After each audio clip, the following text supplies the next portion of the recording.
There are some people that will only call you when they want to beg money. If they are not calling to beg for 1k, 2k, 5k, 10k, and most of them they don't say borrow me. They say, will you help me with? If you, how do you not have 10k but you think I have 10k? And all of us are working. Why you not go get and I go get? And even if I have the 10k, don't I have something to do with my 10k? Hi, my loves, and as always, you're welcome to have a seat at my table. In today's episode, we are going to be talking about the 5 main reasons why you will always remain broke and probably remain a borrower or a beggar. Number 1 reason, you are not budgeting. Budgeting is very important because you get to understand where your money is going to every month. 2 things that budgeting will show you: how much you are currently earning is enough to sustain your needs. And the second thing that you are likely to notice is that you are spending too much on something that is not necessary. Either way, budgeting will help you. There are so many of you that if I ask how much you spend for transport, you don't even know.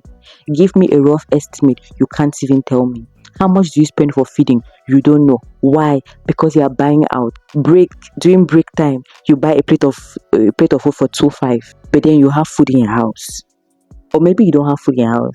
You buy breakfast, you buy lunch, you buy dinner. Meanwhile, you can cook. You have gas in your house. You have a gas box in your house. You have a gas plate in your house. You have pots that you can cook. And you will not just take 15,000, go to the market and do your shopping for the week. For the month, if you're staying alone, if you're a single person, you cannot be eating much like that. If you go to the market and you shop for the month, you will realize that you have way more food to eat than if you were going and buying food outside. So budgeting is very, very important. I encourage each and every one of you to learn how to start budgeting. It will save your life. And also start knowing how much in the budget you're equally able to say, okay, every month I remove 10k. In your budget, you write that every month 10k savings. And the second point that we're getting to is that you're not disciplined enough to stick to your budget. Budgeting is one thing, but then you need the discipline to stick to it. If you write in your budget that this is how much I will spend for my money, this is how much I will spend my money for the month. Okay, let's say that is like this. You need shoes. Okay, in your budget, you have seen everything. You have removed all the important bills, and then this is how much you're left with. And then you're like, okay, out of the little that I'm left with, I'll take a little again of that, and then buy shoes, and then just keep the rest, on my hand in case something comes up that needs my money, which is very, very important. But then when you go now to the market, you see now some shoes that you do not budget for, and then now you just spend all your money. So what is the essence of the budgeting if you will not stick to it? Having the discipline to stick to your budget is just as important as creating a budget. If you don't have the discipline to stick to the budget, you might as well not even budget. It's not going to be easy at first though. When I started budgeting, I will say, okay, I'm setting aside 20k. This is as much as I would give to if anybody asks me for money, I only take out from that 20k. You'll find me giving out 30k, 40k, and then very soon I start going hungry. I start panicking that, hey, my transport, my this, and then I have to ask myself at the end of the month that what is wrong with me? In my budget, I said this. Why now did I go and do this? It will be hard like that though, but with time you will adjust. So keep practicing, keep budgeting, and keep trying your hardest to stick to it. Every month budget, and every month try your best that you don't go outside of this budget. Sure, things come up beyond we have unforeseen circumstances, but let it be a matter of life or death for you to come out of your budget. Because once you have figured out your transport, you have figured out your house rent, your light bills, your water bills if you're paying water bills, you have figured out your feeding. What else is your problem? What else will happen that would disturb you? If not, maybe health matters, which is a matter of life and death. What else will really make you to come out? Somebody will come and beg you for money. We're coming to that point there of giving your money out. That's another thing that is making us to be broke. The third thing that I'm going to talk about is the fact that many of us do not save. And even if we save, we do not understand the concept of saving. You cannot be going to your savings to remove your transport. You cannot be going to your savings to remove feeding money for feeding. You cannot be going to your savings to remove money to buy shoe, money to buy hair. Savings are for rainy days. What I tell myself about my savings is that the things that can make me to get into my savings is medical bills. If for some reason, house rent no day, I can remove money from my savings and then to invest in a business. If I want to start business, I can take money from my savings now because I know that it will work the money that I will put back inside. But you cannot be taking money from your savings to feed, to pay transport. What did you do with your salary that you could not be able to buy food for the month? You could not be able to remove your transport for that month. That you have to go to your savings. The small savings that you have saved, you go and take the money then out to eat. You take the money from your savings to go and joke. Why? For me, I'll prefer if your savings are for investment. If you have to invest in a business, you can go and take the money from your savings. If for some reason house rent no day, you go and take it from your savings, good and fine.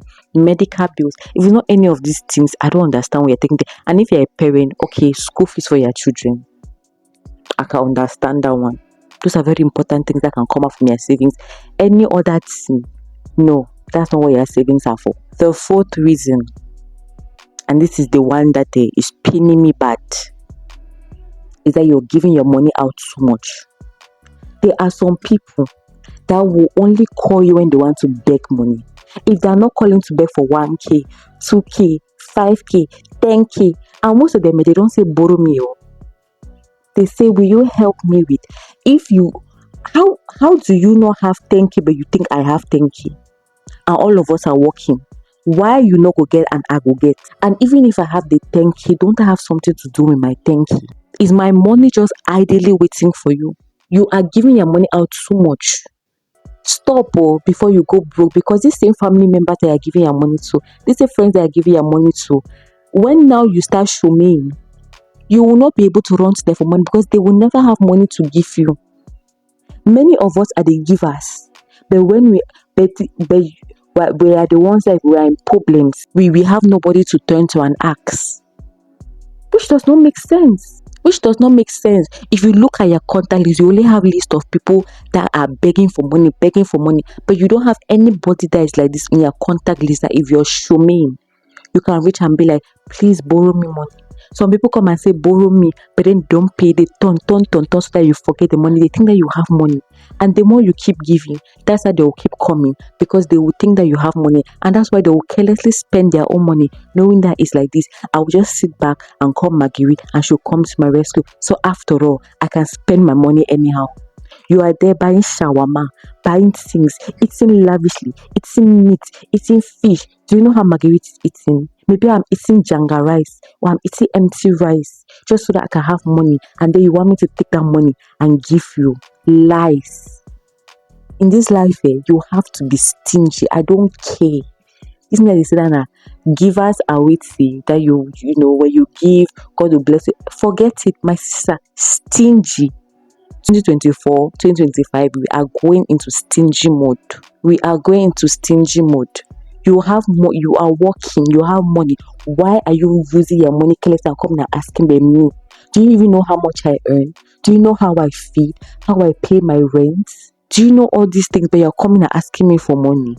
And like I said, the thing is very annoying that these people, they don't even call to check up on you. How are you? How is work? Some of them will just ask this thing just as, let me just be polite, and they ask for money. When you see this type of people calling you, you're afraid to pick their call because you know that is money that is coming. But my sister, don't even be afraid. Don't dodge the call. Pick the call and tell them that I don't have the money to give you. Period. And another thing is that they know that you are not anybody's last hope.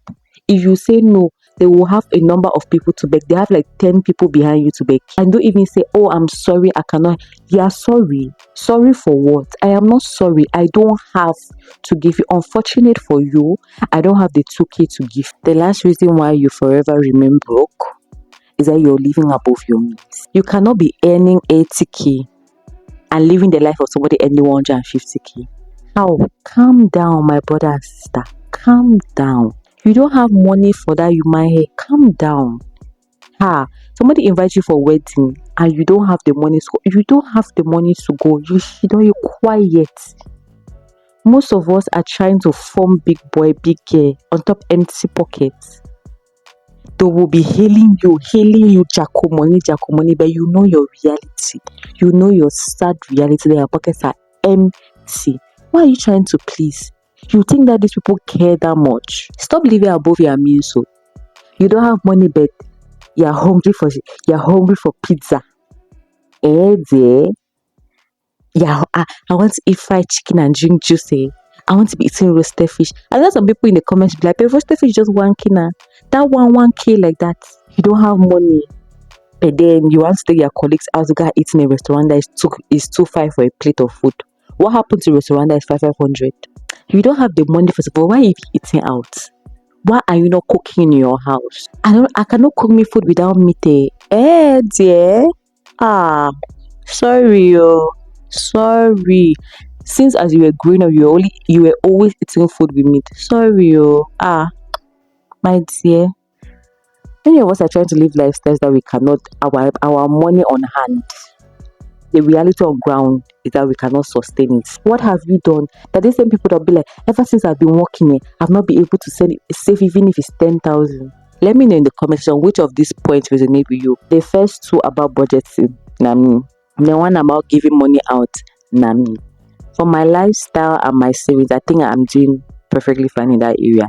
But these 3 things I've mentioned, they're the ones that I'm battling with. As we get into the new year, we need to be financially wise. Your problem is not that you don't have enough money. Your problem is likely one of these 5 things, or if not all these 5 things that I've spoken about. So listen to this video and reflect over your life. If you need to listen to it again, listen to it as many times as possible. These are even for people that are in their 40s, 50s. Somebody like my mother, she grew up being the one that was sending money to people. But how many people have ever sent money to my mother? How many people have ever reached out like this and brought my mother out of problem? And that's the sad reality, that you that is the giver, you that is the giver, you're hardly the receiver. You are always the one giving. And these people are only there to collect. But they have never stopped one time to be like, hey, but how is this person surviving? She's a single mother of 2 children. How is she surviving? How are they feeding? And on that note, we have come to the end of today's video. I know it was very long. You don't need to be earning £1,000,000 to have financial independence or financial freedom. It's just how you manage the little that you have. And if you cannot manage the little that you currently have, even if they give you 1 million, 2 million, you will always be a beggar. May God give us financial wisdom. In the mighty name of Jesus, we have prayed. Amen. I'll see you in our next episode. I love you. Bye.